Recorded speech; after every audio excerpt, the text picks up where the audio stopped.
Welcome to session 7, internal selection.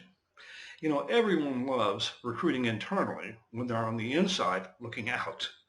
But if you're on the outside looking in, internal recruiting can be your worst enemy. But most of us understand that recruiting internally or offering current employees opportunities is the right thing to do, to a point. I've been in more than one organization that was the victim of overzealous internal recruiting. The results are alarming and can be deadly. Internal recruiting is the safe action for current management.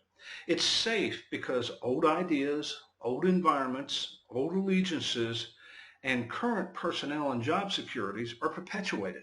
There's no risk. Internal candidates often are subjects to and recipients of the current managerial system. They appointed you to where you are now. How can one effectively challenge the very system that recognized your abilities and contributions? How can you criticize the system that gave birth to your personal success? It's not easy. And then there is the suspicion that those outsiders are coming in not understanding our problems, our issues, and our history. Those outsiders shouldn't be trusted. And as an outsider myself, I felt that suspicion and even wrath at times. I call it the good old boy network. You heard me say that many times during this session. And it creates impressive barriers to success. It may even change the definition of success. What do I mean it may change the definition of success? The success of any business is measured and gauged by its performance in the marketplace and against competitors. I've been in organizations where success was measured by comparing current performance with past performance. We're doing great. We're doing much better than 2 or 3 years ago. Being new, you haven't seen the bad times.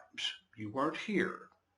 Or I've heard managers say with a condescending smile, you're new, so you probably don't fully understand our business, but you can't really look at the success of XYZ company. They don't really know what they're doing over there. We do it our way. I realize this sounds extreme, but I've seen it happen in rare, although real situations. The culture is so internally focused that outside input is dismissed as irrelevant, bogus, or merely due to the lack of understanding by the outsiders. I once worked for an organization in which I was in charge of a team of executive managers working on an inventory forecasting project. I was the newest one on the team and fairly new to the company. We were basically unable to forecast our consumer demand, or inventory requirements with any certainty or accuracy. I was told by team members that our efforts were futile and that it was impossible to forecast inventory and demand in our business. They said rather emphatically, you haven't been here long enough to understand our business, but take it from us. We can't predict consumer demand or inventory levels. I was amazed that they would give up so easily. I was amazed that they felt that this business was so different that it was unaffected by the same variables that impact all other businesses. I was also emphatic in my assertion that I may be new and didn't know all the nuances of this particular business, but I certainly knew business, and demand can be predicted in any business. I told them that I came from a business in which inventory was critical, and we were able to predict inventory levels and consumer demand with accuracy, and the business environment was far more volatile than the current business that we were in. I told them that I would be happy to arrange a tour of the local bakery where they were able to predict consumer demand levels on a daily basis. They accepted my challenge, and with the help of some outside expertise and consultants, we developed an inventory system that predicted demand and inventory levels quite accurately and saved a lot of money on inventory control. In that instance, the definition of success was changed due to looking only internally. It was the culture of the organization, and that's why I was there, to change that. Now, I don't want you to think that I'm implying that that sort of thing is common. It is a somewhat extreme example. But it is a good example of the impact of primarily internal recruiting and internal cultural focus. Recruiting solely from within is bad. Recruiting solely from outside is worse. Just like most things in life, it's a matter of balance. I believe in recruiting internally. I also believe in recruiting externally. I sound like a politician, don't I? I believe in everything. Actually, as implied in the introduction, we need both options, but I believe in recruiting internally when we can. And I believe that we must also recruit externally in some instances. We must go outside the organization when we don't legitimately have the skills or the talents inside. Also, we must go outside the organization from time to time simply to bring in new approaches and new ideas. 100% internal recruiting, in my opinion, is culturally and competitively dangerous. That said, we should and must provide opportunities to our current employees as well. See the dichotomy here? So what is the proper mix of internal versus external recruiting? Well, it depends on the situation, the organization, and the available talent. But my rule of thumb has always been to recruit internally about 80% and recruit externally about 20% of the time. That at least is my goal. However, to achieve that ratio, our organization must create internal skills and talent.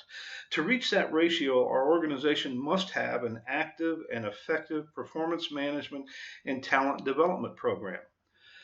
Once such programs are developed and in place, we can be assured that we have superior people in our organization, and that brings up an interesting question. If superior people are here, why go elsewhere? Why not recruit from within? I gave you an example of a process to recruit very large numbers of people externally in my Nestle example. As I explained that process, many of you may have asked, why go to all that trouble and expense? What about recruiting internal people? And that's a valid question. The answer is we did recruit for the most higher level people internally.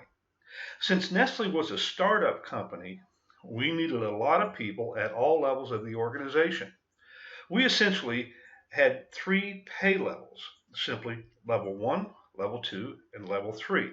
Level 1 was the entry level positions, and the other 2 required skill and experience.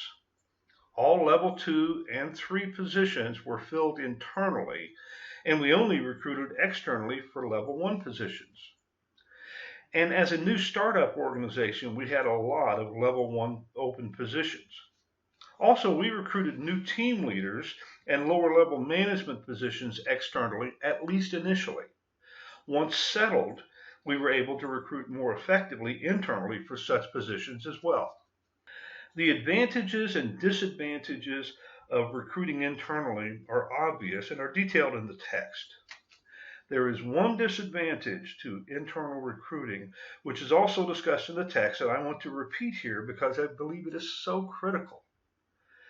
With internal recruiting, the selection decisions become critical because in external recruiting, rejection decisions are communicated, normally through a letter or by phone. External candidates who are rejected are sent on their way and will likely never be seen again. Internal rejection decisions are communicated face to face. You live with those rejected applicants every day. We in management may rationalize that the rejected internal applicants will understand why someone else was chosen over them. But remember, as we get higher in the organization, often the criteria for successful performance becomes softer, more subjective, and less clear. Can you really satisfactorily explain to someone that their drive or initiative or intelligence or communication skills are significantly less than someone else they often know little about? When the final decision is made, there is often little empirical objective data available to differentiate between the final applicants. There may be a difference, but it is difficult to convince someone who has been rejected from the career position of their dreams that they are not worthy. It's even harder to convince them that someone else is more worthy. And it is next to impossible to convince a current employee that someone from the outside is more worthy, especially when that employee's supervisor has been, and perhaps justifiably, telling that employee for months that they are exceptional. If you have one opening and 30 internal applicants, the end result may be one very happy person and 29 very angry people. Internal recruiting requires a very clear policy that is followed to the letter. Everyone must understand the rules of eligibility, and the criteria for selection must be equally clear and understood. Otherwise, internal recruiting is ripe for charges of favoritism by employees and outside interests such as unions, government agencies, and attorneys who become all a Twitter with anticipation of a large payday at your expense. Put another way, you can get sued just like with outside candidates. Because of the difficulties of selection decisions and the potential for unrest, many companies use seniority as a prime selection tool. That is certainly the easy way out, and perhaps the most defensible, but is by far the least productive for the company. As much as I am in favor of internal recruiting, I am equally negative on using seniority to make decisions. It's a bad idea. Some of the same issues arise with internal referrals, but perhaps not to the same extent. If I refer someone, it's probably because I have some kind of relationship with that person and believe they will help the company. If that person is rejected, I may not like it, but I can probably live with the results. But if I believe that that person did not get a fair hearing or consideration, I may become disengaged and negative. I have lived these experiences in many organizations over the years. I bring them up to reinforce the text material and to illustrate that they do happen and are not uncommon. Keep in mind that what we in management consider fair and reasonable is viewed very differently by others. The text takes some time to cover assessment centers. Even though they list some disadvantages, it seems they are supportive to a point of their use. I too am a big fan of assessment centers. I have used them extensively and successfully in several different organizations. The advantages I have found when using them to internally recruit supervisors and level managers include the following. The criteria and selection mechanisms are clearly defined in assessment centers and understood by assessors, managers, and employees. They can virtually destroy the good old boy network that virtually blocks females and minorities from entering management ranks. Assessment centers provide clear identification of strengths and weaknesses in candidates, even those rejected, and that feeds an internal development program. Assessment centers provide valuable feedback to participating employees, and they allow participating employees a view of the difficulties of the subject management positions. Assessment centers provide great interaction between management and employees during the center itself. Assessment centers provide a mechanism for the discovery of hidden talent in the organization, folks you never thought would have management potential. And finally, assessment centers yield superior candidates for management positions. I've proven that over and over again. Let me give you an example of how assessment centers were applied in a real business setting. The subject assessment centers focused on recruiting and selecting for only one position in the organization. The assessment centers pertained to only first-level supervisory positions within our manufacturing operation. That said, I should point out that I have seen and participated in assessment centers focused on sales positions, upper-level management positions, call center operators, and many other jobs. Our assessment centers were developed by Development Dimensions International, a consulting group out of Pittsburgh, Pennsylvania. DDI developed the centers, validated them to our jobs, and trained me to administer the program throughout RCA Corporation. Why do I mention this? Well, remember when I preached about getting professional help to use assessment tools and develop complex assessment tools? I practice what I preach. Not only would I have questionable expertise to develop such a program on my own, I certainly would not have the objectivity.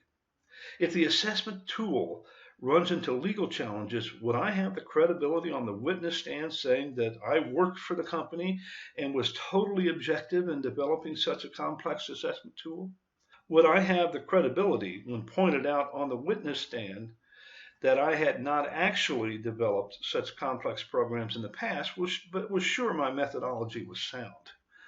Not likely. However, by enlisting DDI, who were considered experts in this field and had developed thousands of such programs, I could put them on the witness stand to testify that our selection tools were sound and non-discriminatory. The chances of winning such a case and avoiding costly penalties improved immensely. But as I recall, DDI did not work for free, so such consultation carries significant front-end expense. Is it worth it? Well, I'll await your judgment after you hear the story. This assessment center program grew out of the problems experienced at RCA Final Assembly Plant in Bloomington, Indiana. First problem was that we expected to hire or promote several new first-level supervisors in the near future. These openings were created due to the impending retirement of many supervisors and business expansion, which would create new supervisory positions. The second problem was the recognition that our current supervisory staff was not proficient and would not likely meet our future needs. In other words, we needed to upgrade the proficiency of our supervisors throughout the facility. This facility had about 3,500 hourly employees, so the supervisory staff was very large. We also decided that we had untapped talent internally, so most openings could be filled from within. How do we select who would fill these positions? Do we do something new, or do we indulge in insanity and continue the same process hoping for better results? Based on the incompetence, and that was an apt phrase for a large number of our supervisors, based on the incompetence of our supervisory staff, our previous selection process was ineffective.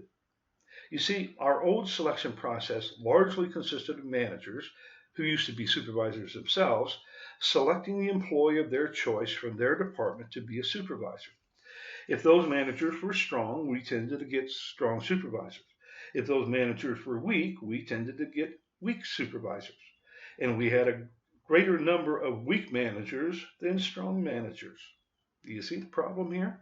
The general rule of thumb is that weak managers select even more weak managers.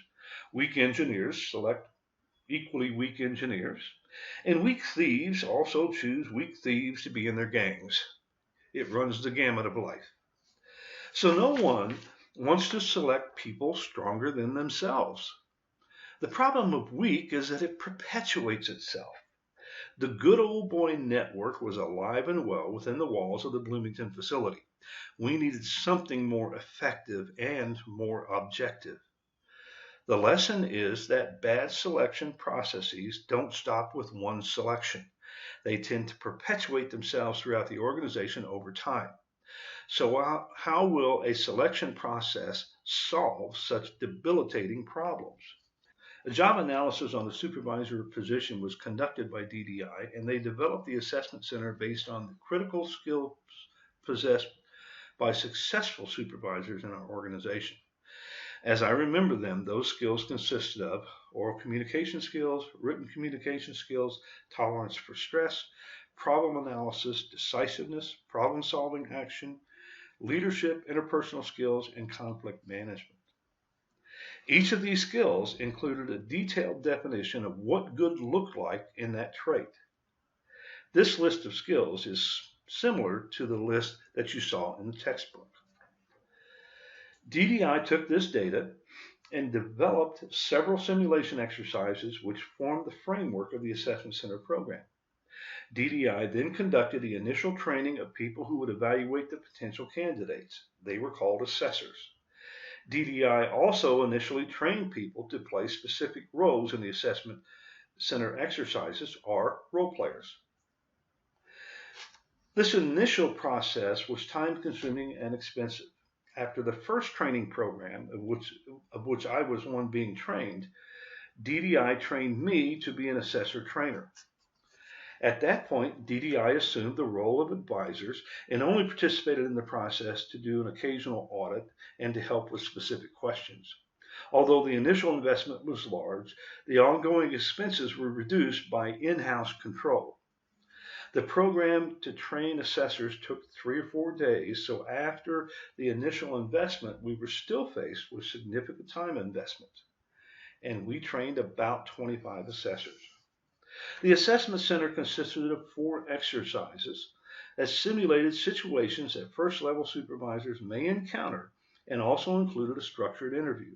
The exercises also presented several opportunities to observe behaviors, also identified by DDI, depicting the critical behaviors outlined above that related to the skills necessary to be successful in the job.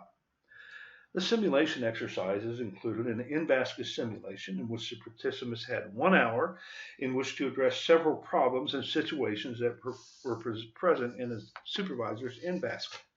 A role-play simulation in which the participant acting as a supervisor had to tell an employee, played by a role player, that the employee was not performing up to expectations.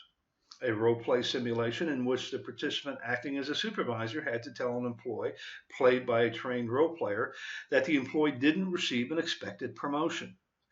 And a written scheduling exercise in which the participant had to schedule a production line with numerous unforeseen problems such as absenteeism, production schedule changes, etc. Each assessment center was conducted off-site at a nearby hotel or similar facility and was conducted over a 2-day period. Each simulation exercise described above was observed and scored by the trained assessor, and each participant was seen by at least 3 assessors during the center. Each 2-day assessment center program included 12 participants. And in total, we put nearly 200 candidates through the assessment center program. As you can see, the assessment center program was a real commitment in time and money to improve the competence of our first level supervisors. And the program transfers years in time, not just one session to assess, select, and train as many people as possible in the supervisory role. The candidates who became assessment center participants were chosen in a rather unusual manner. You see, there was great concern that managers would choose their favorite employees to participate and others would be overlooked. Employees were very suspicious that the selecting of employees to participate would not be fair and everyone would not have an equal opportunity to compete for the sought-after supervisory positions. Therefore, we conducted several, 3 or 4 at least, half-day Saturday sessions, unpaid, in which we gave an orientation to the assessment center program and the responsibilities of a supervisor, which allowed interested employees to choose if they wanted to participate in the assessment center program or opt out. These were basic informational programs. If they opted out, they would be ineligible to compete for any open supervisory position.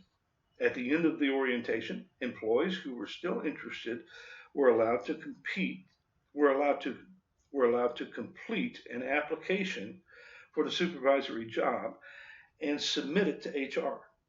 Those applications were then entered into a pool of applicants and names were drawn randomly from that pool participation. I should also point out that all open positions were filled from those employees who had successfully completed the assessment center program and were determined qualified to immediately assume a role of supervisor. No one would move into a supervisory position without successfully completing the assessment center program.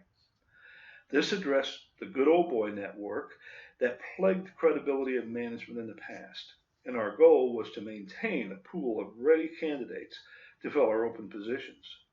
Once randomly selected, employees were assigned a date to report to the assessment center site, and they were paid for their participation. They were told that they would be excused from work for 2 days, each day lasting approximately 7 to 8 hours. After completing the 2-day program, employees were sent home and the assessors met and evaluated the performance of each employee and determined if they were qualified to move into the supervisory position. If so, the employee was placed in a pool to await the next opening. The manager of the open position could then choose to interview anyone or as many qualified employees as they wished and select one for the position. If employees were not considered immediately qualified, the areas where they were deficient were identified and documented. All participants, successful or not successful, received direct feedback about the details of their performance and the options to address those deficiencies. A summary of this process change includes employees expressed interest in being considered for open supervisory positions, in other words, attending the assessment center, by attending a non-paid orientation and complete an application. 12 employees were randomly selected to attend an assessment center session. The 2-day program was scheduled and assessments were conducted. Feedback was given to participants.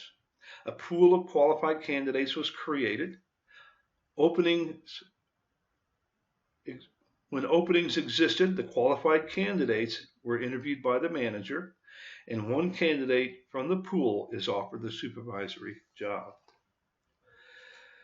The results of this program were impressive. All seemed to agree that the quality of our supervisors greatly improved. Our old supervisory ranks were largely filled with white males due to the Good Old Boy network, as mentioned previously.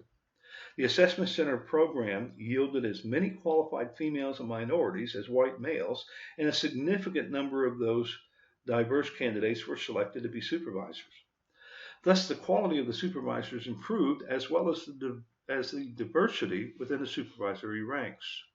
In addition, RCA Bloomington was highly unionized, and the assessment center program provided the process in which selections could be made in a fair manner that was defensible to the union and the government agencies that would have concern. An unforeseen benefit was that all employees came to better understand the responsibilities and difficulties of the supervisory position due to the orientation and the participants gaining firsthand experience through simulation exercises. The word spread widely that the supervisory job was hard, and everyone understood the position better. From my perspective, the best result was that the Good Old Boy network was destroyed. The perpetuation of weak was over. The process worked so well that I implemented it in other RCA facilities. It proved equally effective in those facilities. Relating to comments in the text, this case also illustrates another point related to the weaknesses of assessment centers. Although the text discusses issues with the initial perception as to the validity of assessment tools, in the RCA case, there was also great skepticism surrounding the use of an assessment tool. In the RCA case, there was also great skepticism surrounding the use of the assessment center and the initial expense.